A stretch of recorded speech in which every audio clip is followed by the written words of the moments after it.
챗GPT 너 도대체 뭐니? 저작권 기호 브레인 톡톡 뉴스 /GPT 너 도대체 물음표 / 어느 날 갑자기 우리 삶 속에 들어온 생성형 아이에 대한 대중의 질문은 매우 본질적이다. 스마트폰에 이어 또 하나의 혁신 기술로 떠오른 인공지능 챗봇 그중에서도 챗GPT는 이제 검색창 대신 대화를 통해 정보를 얻는 도구로 자리 잡고 있다. 하지만 그 정체는 여전히 많은 이들에게 불투명하게 느껴진다. 지금 이 순간 전 국민이 함께 알아야 할 것은 단순한 사용법을 넘어서 아이가 어떻게 우리의 일상과 사회를 바꾸고 있는가이다. 본 기사는 생성형 아이의 개념부터 챗GPT의 기능 활용법 그리고 우리가 함께 고민해야 할 윤리적 과제까지 쉽게 풀어 소개한다. 복잡한 기술을 넘어서 생활 속에서 실천할 수 있는 인공지능 시대의 상식을 제시하는 것이 목표다.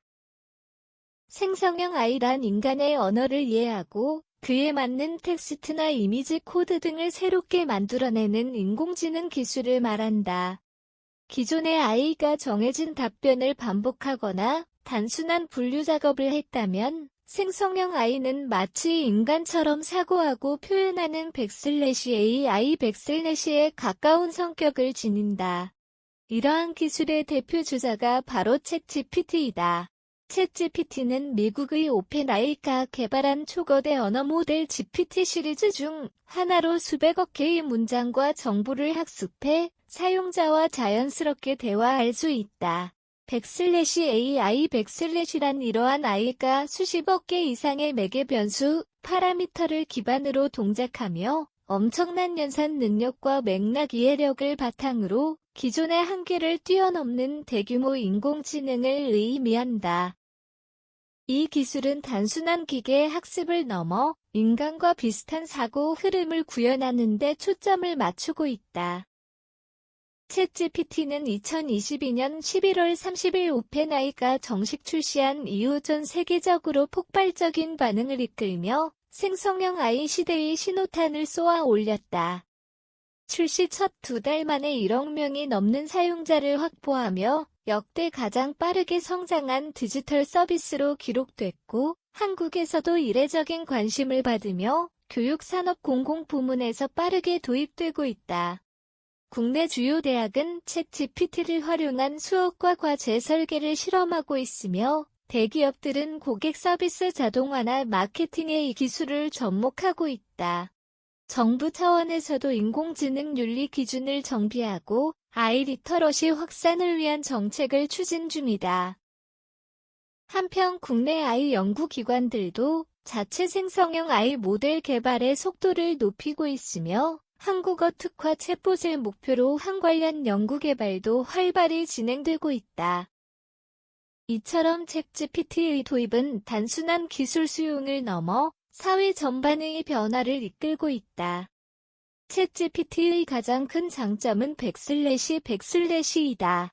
복잡한 매뉴얼이나 기술 지식 없이도 누구나 질문만 입력하면 즉각적으로 답변을 받을 수 있다. 검색창보다 더 정확하고 백과사전보다 더 친절하게 정보를 전달하는 새로운 지식 습득 도구로 자리 잡고 있다. 특히 챗GPT는 단순한 사실 전달을 넘어 사용자 맞춤형 설명을 제공한다는 점에서 기존 정보 제공 방식과 차별화된다. 예를 들어 /I란 물음표 /라는 질문에 대해 초등학생 수준의 설명부터 전문가 수준의 기술 정의까지 맞춤형 응답이 가능하다. 또한 챗GPT는 글쓰기, 번역, 요약, 코딩 아이디어 도출 등 실용적인 기능을 갖추고 있어 다양한 생활 영역에서 활용도가 높다. 이제 지식은 /이 아니라 /이 되었으며 챗GPT는 그 변화를 이끄는 핵심 도구로 부상했다.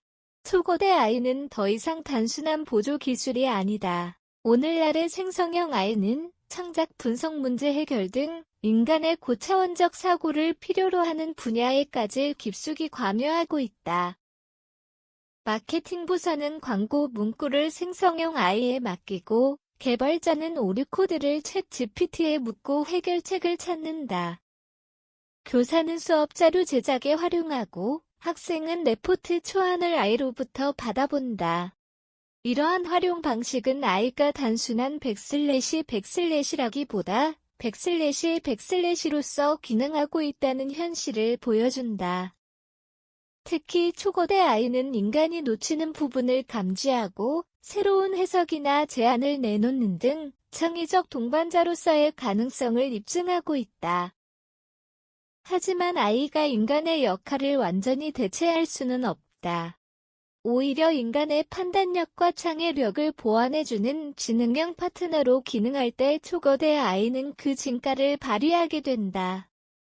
생성형 아이는 더 이상 특정 전문가만의 도구가 아니다.